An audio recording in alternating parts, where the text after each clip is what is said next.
Hi, good morning, campers. We are going to do another blind tonight. Really excited about this one. Really excited because I discovered this gem, uh, just last night, and my God, it was amazing. But what we've got is three of my favorite honey cask finished bourbons or whiskeys. Actually, I'm not sure on that. Not sure at all because I didn't do my homework. I didn't do it when I was a kid. So, Penelope, straight bourbon whiskey. Good times, bourbon whiskey. Red Line, the Hive Edition. Who knows? Straight bourbon whiskey. So, the Hive sits at 112 proof, um, distilled in Indiana. These are, as far as I know, and correct me if I'm wrong in the comments, but as far as I know, these are all three MGP. In fact, I'm all but certain of it. I know this is. I know this is for sure. And I'm pretty sure Penelope gets their juice from MGP, but I've been wrong before. Um, a few times, in fact. But that's okay. I love honey finished. Now, there is a little bit of a difference. You're not going to see Evan Williams, Jim Beam, American Honey, those varieties because those and even Garrison Brothers Honeydew, which I haven't tried, but I'm told it's amazing for an 80-ish proof bottle. Those are all infused, which means there's actually honey in it. These are finished in honey casks, and this one it's double barreled in a honey cask and Brazilian oak and Burana, which gives it a special little twang. Um, I'm a Red Line fan. I like the burn. I like the heat. I like what they bring to the table. I like their finishes. Good Times. Nobody finishes bourbon like Good Times. Nobody. Are the they are the smack you in the face kings of not friggin' subtle, and I love it. And man, oh yeah, this guy. Yes, Penelope Rio's the bomb. I said it. I don't give a shit who doesn't like it. I love it. Um, but you never know till you blind them, right? Wanted to show off something. Pretty sure you can see it. I made a lamp. This is, and I may be wrong here too. I'm pretty sure this half-gallon bottle of Old Granddad came from 1973 ish. It has the Tennessee liquor stamp still on it. Um, I thought it was a nice little crafty thing to put in the whiskey cave. Um, it's not going to stay on the bar; it'll go somewhere else. But I think it's cool. So anyway, on to the Bourbon.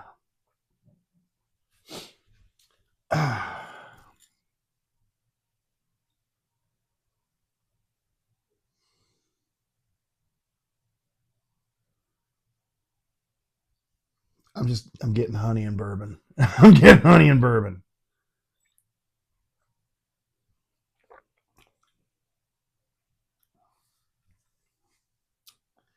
I don't know. I don't think this is the red line.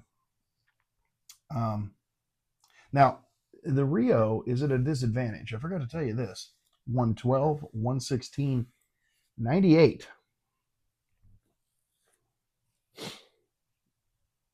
Man, I don't know. That's a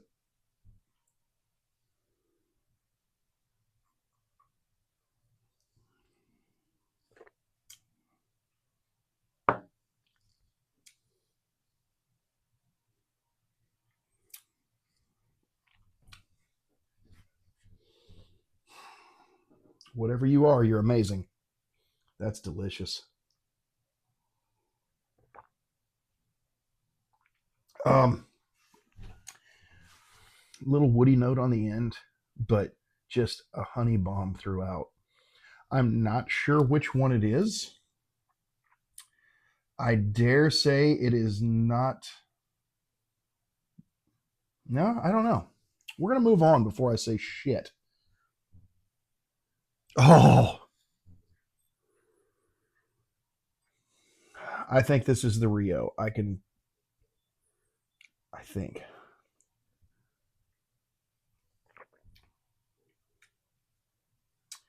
Yeah, that's the Rio. I get the little bit of Amberana. I'm not a huge Amberana fan, but I like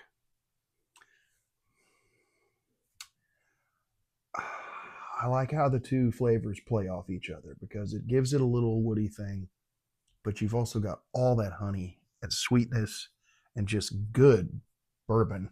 Um, not really a lot of hug. Not really a lot of hug. So my guess so far,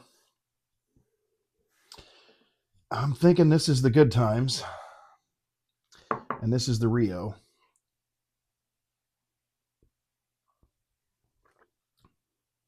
Oh God, it's so hard to pick a winner between those two.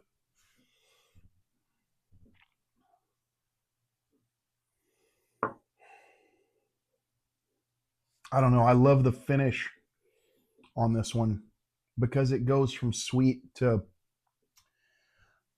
oaky-ish. Maybe that's not even the right word. Maybe it's not. It's definitely woody. It's woody. It's woody.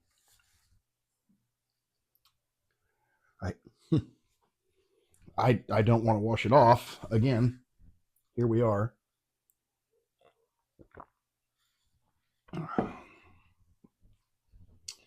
Which, if I'm right on the other two, then that means this is the red line elements, the Hive edition, 112 proof, fantastic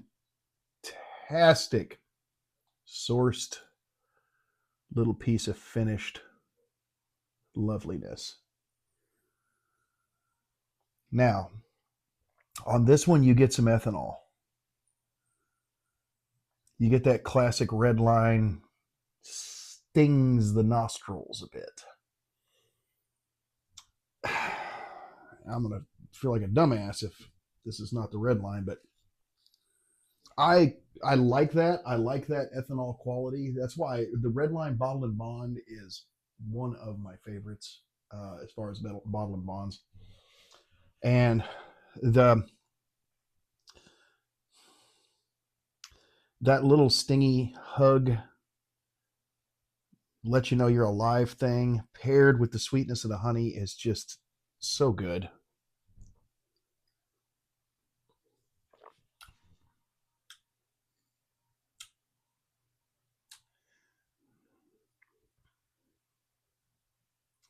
But I may be wrong. This might be the good times. And I say that because that really coats, um, which is what I recall from the good times, honey. Well, we're going to find out.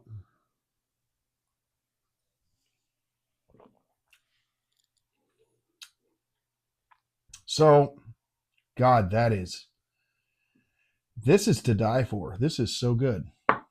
Um, this one is in a league of its own with the Amberana in there too. But I got to say, these, God, there's no clear winner here.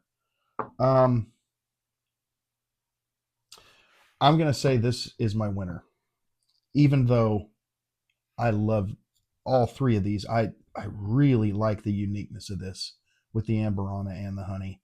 It's just such a good pour. I don't want it to be second. I don't want you to be second, but you're going to be second. I'm sorry.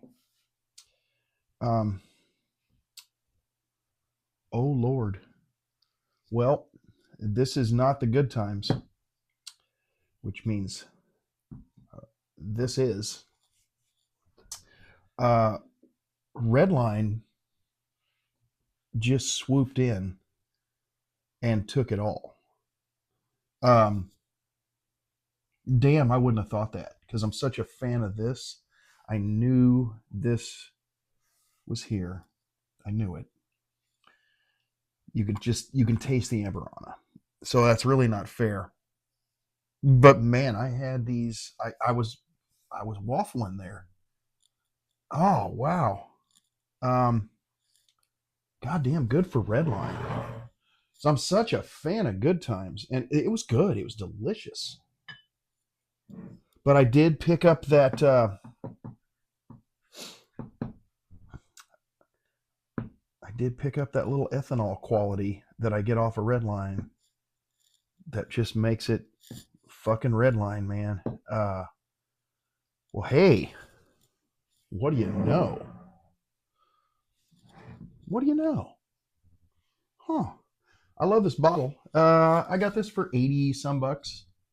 Um, so it's actually probably the cheapest thing sitting here by far. This is a 90-ish dollar bottle. This, I don't even want to talk about what I gave for that. I don't think I have anything else honey finished, which is a miracle because I love honey finished everything to put up against this motherfucker. And man, I really don't. I've gotten off on the double oaked world and the weeders. I've got a whole wall of cigar cut stuff here that we're gonna do a little tasting of eventually.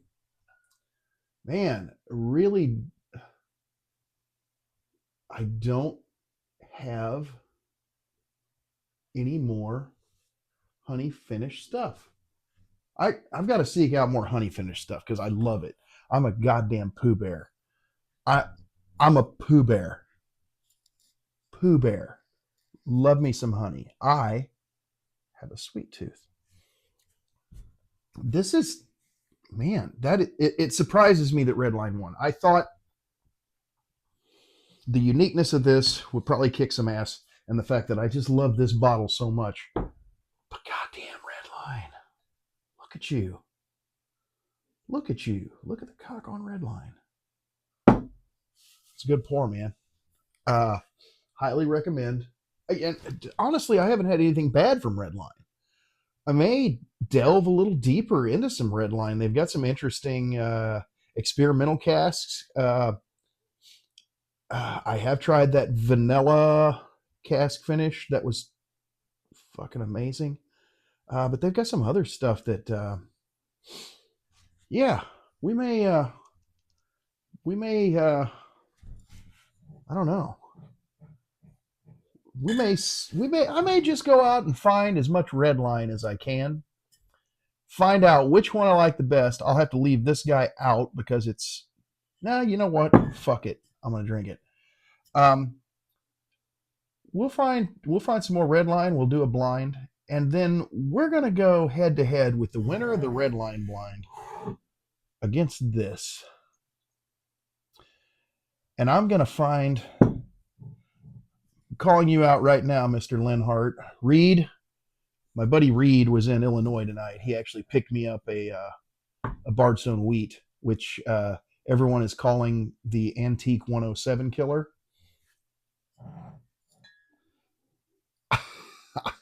I gotta know for myself.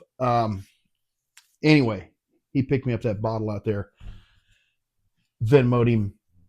It's coming our way. Of course, we're gonna try it on here, and we might just blind it against the Antique 107. Why not? I've got to say, when I say Redline Bottled and Bond is one of my favorite bottle and bonds, this one's it. This is one of my favorite bottles of all time. The Bardstone Origin Series Bottled and Bond. As far as the money, $49 ish. That's Mike Tyson there. Yeah, that's the baddest man alive. That's Don Fry. Okay, that's Don Fry. So if Bardstown's Don Fry and Antique 107 is Ric Flair, we should be doing this on pay-per-view. But we're going to do it regardless. Um, anyway, if you dig my lamp, leave it in the comments. Also, I forgot to tell you again, tongue punch that like button in the fart box, and please subscribe. Please subscribe. Thanks for playing.